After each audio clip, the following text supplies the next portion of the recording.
It's the honor of my life to accept your nomination for Vice President of the United States.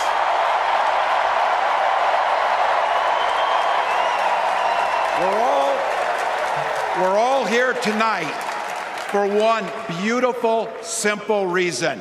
We love this country. So thank you to all of you here in Chicago and all of you watching at home tonight.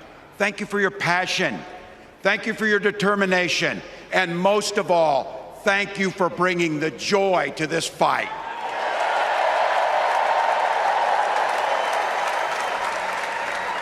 Now, I grew up in Butte, Nebraska, a town of 400 people.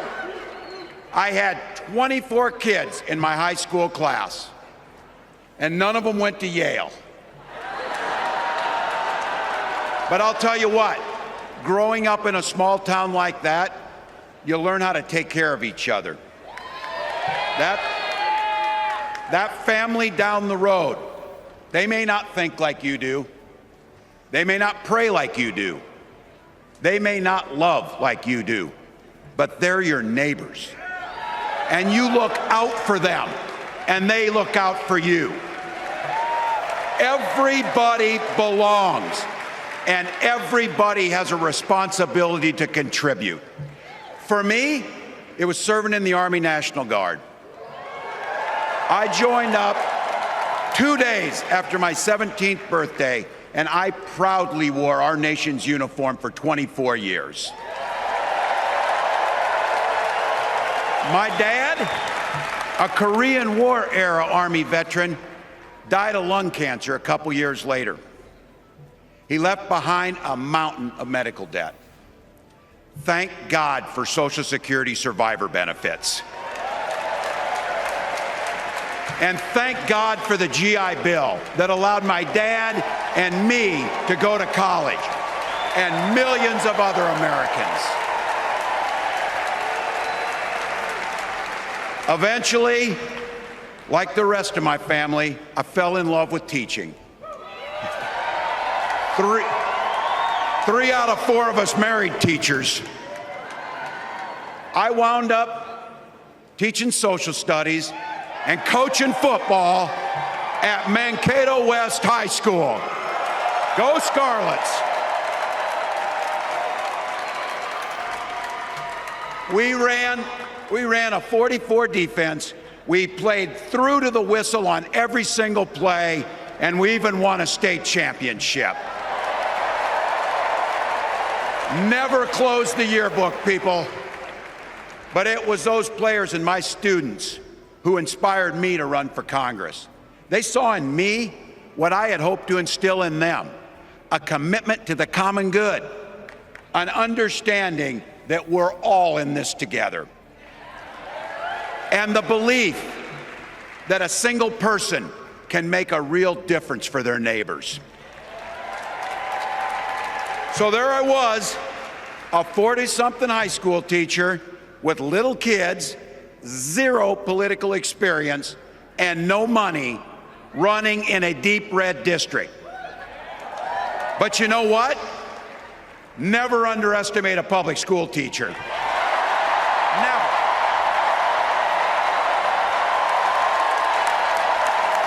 I represented my neighbors in Congress for 12 years, and I learned an awful lot.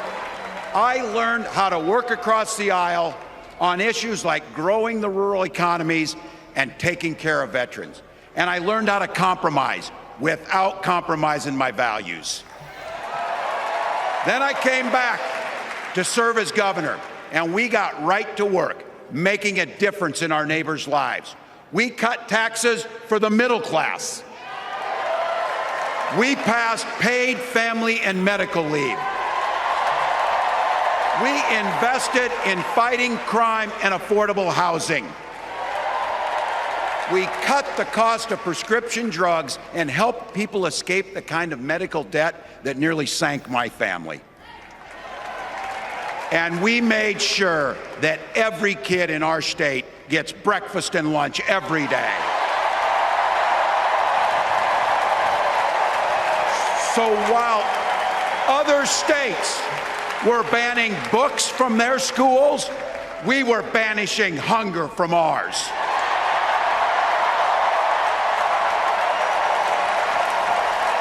We also protected reproductive freedom because in Minnesota, we respect our neighbors and the personal choices they make. And even if we wouldn't make those same choices for ourselves, we've got a golden rule. Mind your own damn business.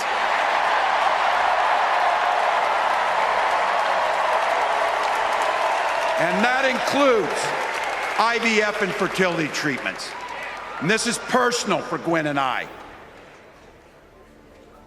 If you've never experienced the hell that is infertility, I guarantee you, you know somebody who has. And I can remember praying each night for a phone call, the pit in your stomach when the phone had rang, and the absolute agony when we heard the treatments hadn't worked. It took Gwen and I years, but we had access to fertility treatments. And when our daughter was born, we named her Hope. Hope, Gus, and Gwen, you are my entire world, and I love you.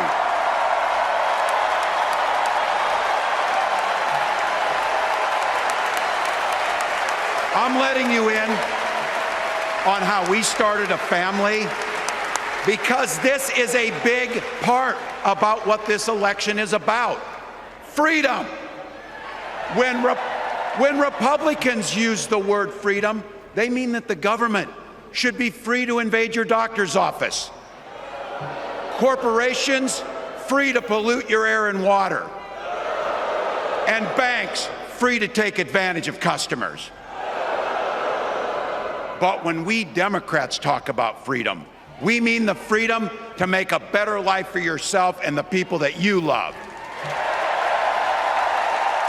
Freedom to make your own health care decisions. And yeah, your kid's freedom to go to school without worrying about being shot dead in the hall. Look, I know guns. I'm a veteran. I'm a hunter. And I was a better shot than most Republicans in Congress, and I got the trophies to prove it. But I'm also a dad. I believe in the Second Amendment, but I also believe our first responsibility is to keep our kids safe.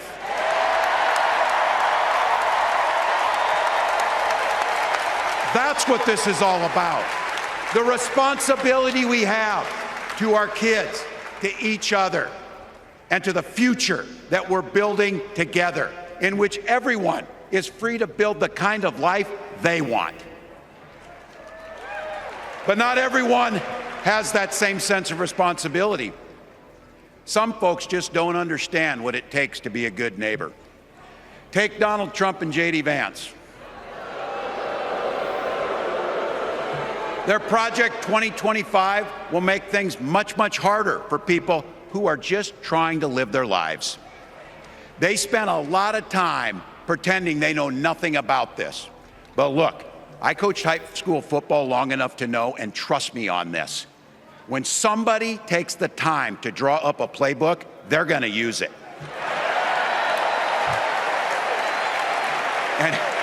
And we know if these guys get back in the White House, they'll start jacking up the costs on the middle class, they'll repeal the Affordable Care Act, they'll gut Social Security and Medicare, and they will ban abortion across this country with or without Congress. Here's the thing, it's an agenda nobody asked for. It's an agenda that serves nobody except the richest and the most extreme amongst us. And it's an agenda that does nothing for our neighbors in need. Is it weird? Absolutely. Absolutely. But it's also wrong, and it's dangerous. It's not just me saying so. It's Trump's own people. They were with him for 4 years.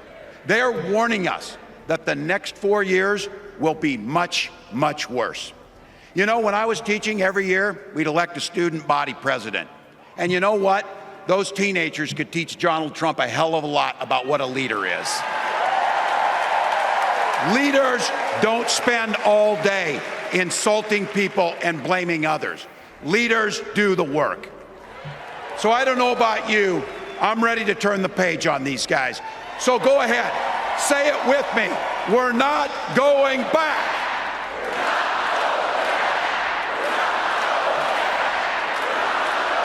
We've got something better to offer the American people. It starts with our candidate, Kamala Harris.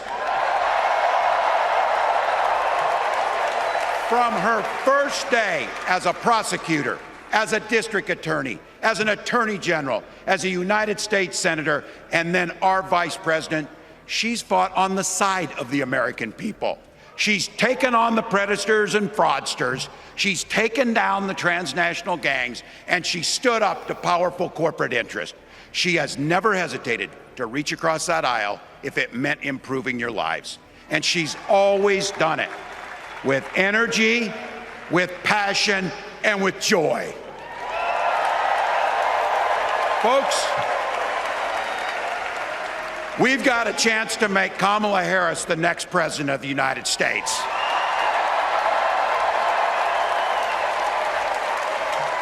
But I think we owe it to the American people to tell them exactly what she'd do as president before we ask them for their votes. So here, this is the part, clip and save it and send it to your undecided relatives so they know. If you're a middle-class family or a family trying to get into the middle class, Kamala Harris is going to cut your taxes. If you're getting squeezed by prescription drug prices, Kamala Harris is going to take on Big Pharma. If you're hoping to buy a home, Kamala Harris is going to help make it more affordable. And no matter who you are, Kamala Harris is going to stand up and fight for your freedom to live the life that you want to lead. Because that's what we want for ourselves, and it's what we want for our neighbors.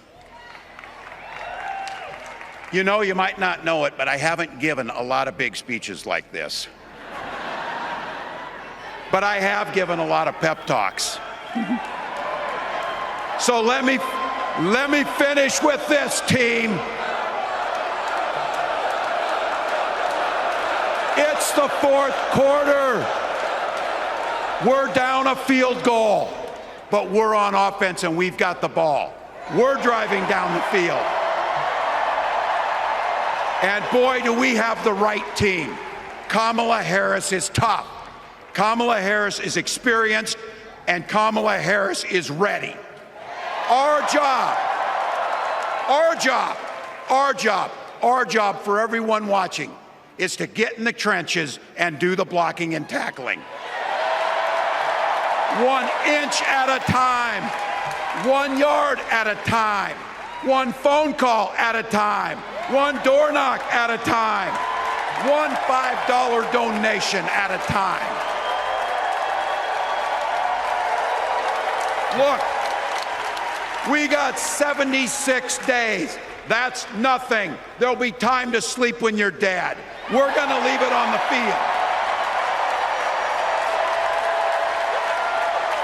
That's how we'll keep moving forward. That's how we'll turn the page on Donald Trump. That's how we'll build a country where workers come first.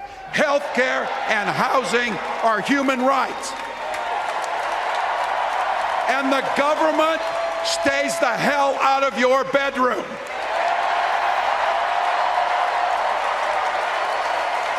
That's how we make America a place where no child is left hungry, where no community is left behind, where nobody gets told they don't belong. That's how we're gonna fight. And as the next president of the United States always says, when we fight,